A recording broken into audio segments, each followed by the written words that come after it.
Hey, Archie, I haven't saved anything for retirement. Is it too late to start now? Rob, you should know better, but no, it's not. I'm Archie Hoxton. And I'm Rob Hoxton. And this is Last Paycheck, weekly wisdom to help you retire and stay that way.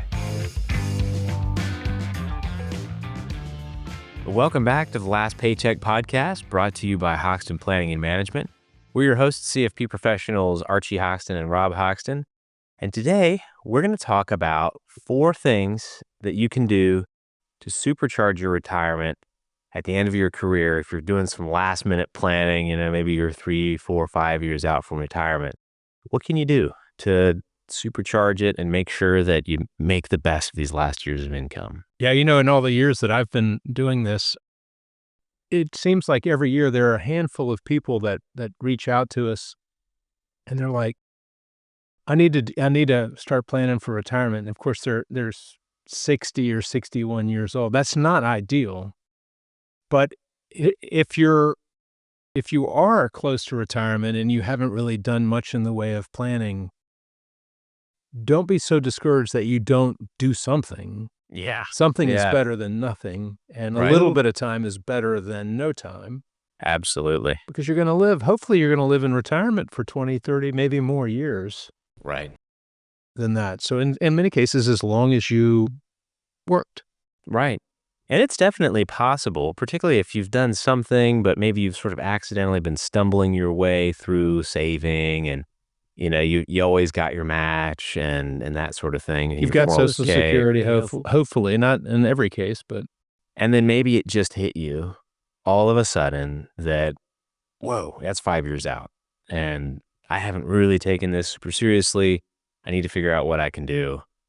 Or maybe you're at square one and, it's never too late to start. It might mean that you have to work a little longer than you had hoped. And we're coming into the time of year when people are setting up their resolutions for the new year. Right. So this is a great time not only to think about, losing the holiday pounds that you might have gained, but also to really take a sobering look at your financial picture and get yourself in a position so that when you're too old or too tired or too sick to work, you'll have something to support yourself with. Right. Yep. Right.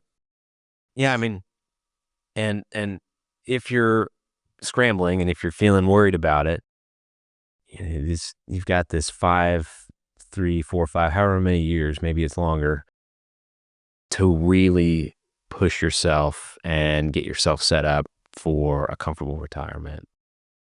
And there are options.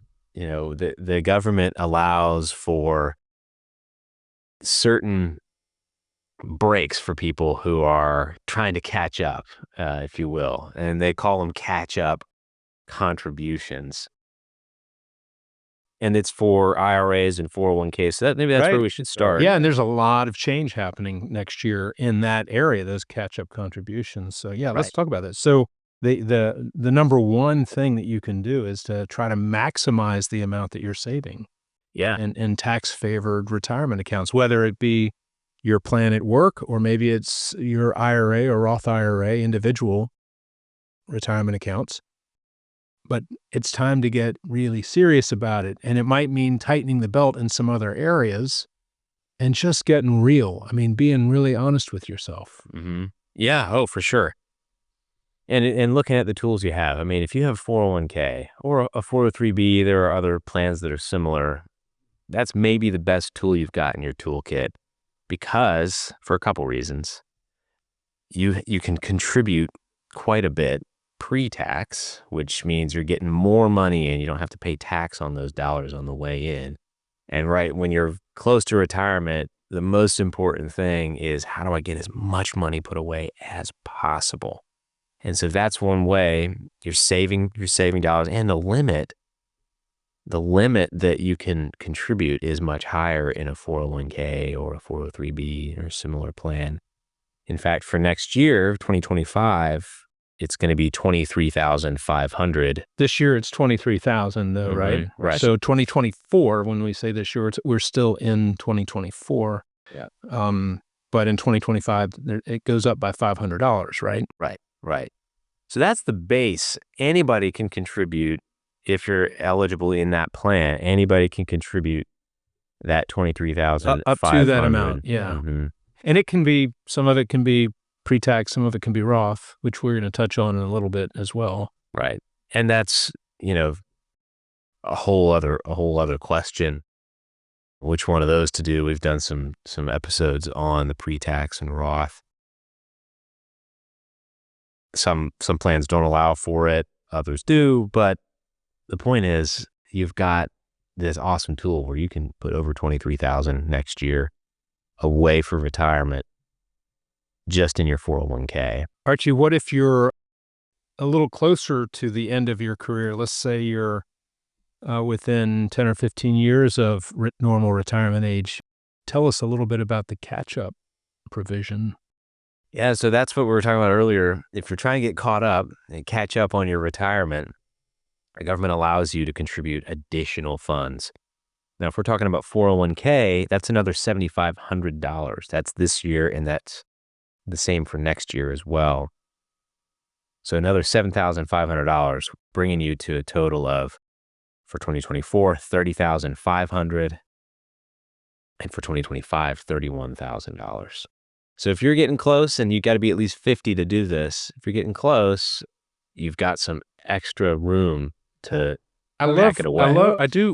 I don't like a lot of the things the government does when it comes to this sort of thing. I do like the fact that catch-up provision starts at a relatively young age, 15 years before full retirement age. And it also happens to be about the time parents are wrapping up the paying for their children's educations, right? Right. So kids are getting out of the house. Yeah, they're out of the house. Maybe some of those expenses are coming back down, and you can now really turn the focus from raising and educating children to concentrating on your own needs in retirement. Right. Right. So at 50, with that catch-up provision, you can really do some good things.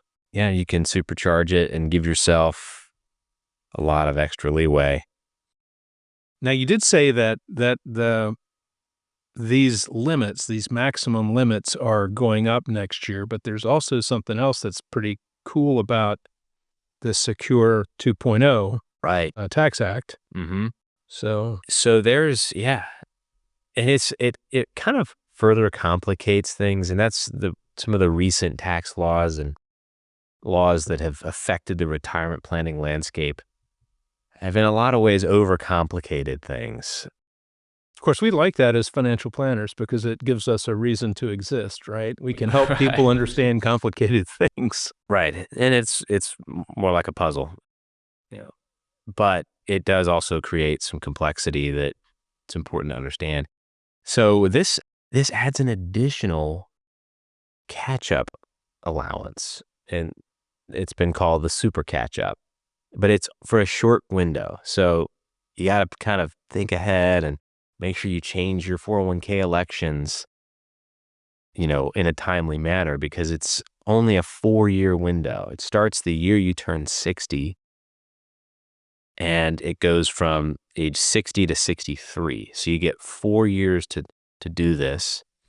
And essentially, you can contribute 150% of the previous year's catch-up contribution limit. So in this case, 150% of 7,500, which is the catch-up contribution, comes to 11,250. So that's, if you're turning 60 next year, you can contribute 11, or if you're 61, 2, or 3, you can contribute $11,250 in addition to the $23,500. So if you're 59 now and you're turning 60 in 2025, in 2024, your maximum is 7,500 in catch-up. But next year, the maximum catch-up is going to be 11,250. Right. That's pretty sweet. Right. What happens after you're 63, though? It goes back down to whatever the normal catch-up contribution is in that year, which that does, occasionally get sort of a cost of living adjustment. It'll bump it up with inflation every once in a while. That's weird, though. I mean, is it possible that the government didn't really have a reason to do it that way? They just wanted to mess with everyone? I figure it's probably because that happened in the course of debates and negotiations. Yeah. Some people wanted it to go to 65. Some people didn't want it at all. And so they compromised and said, okay, once you're 64, it has to go back. Because what happens is the government is delaying some revenue, right? They'll eventually recover that tax revenue when, through required distributions, when the account holder turns 73, or eventually further down, it will certainly 10 years after that person passes away through the inherited IRA process.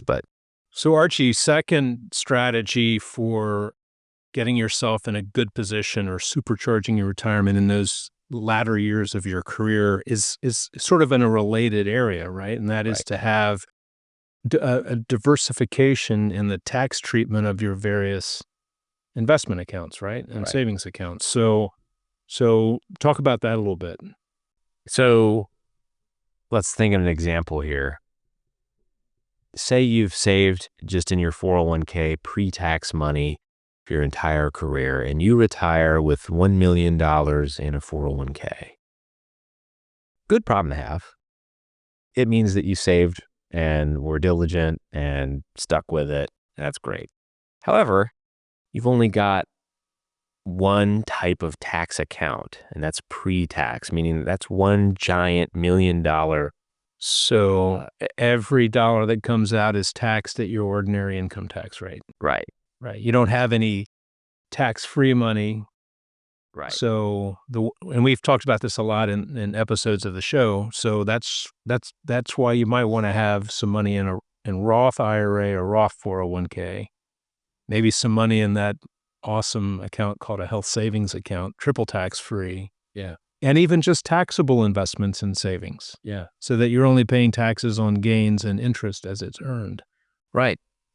Because picture this, if you're just taking normal distributions, you retire and you're getting Social Security on one hand, the other, you're getting distributions from your pre-tax IRA or 401k.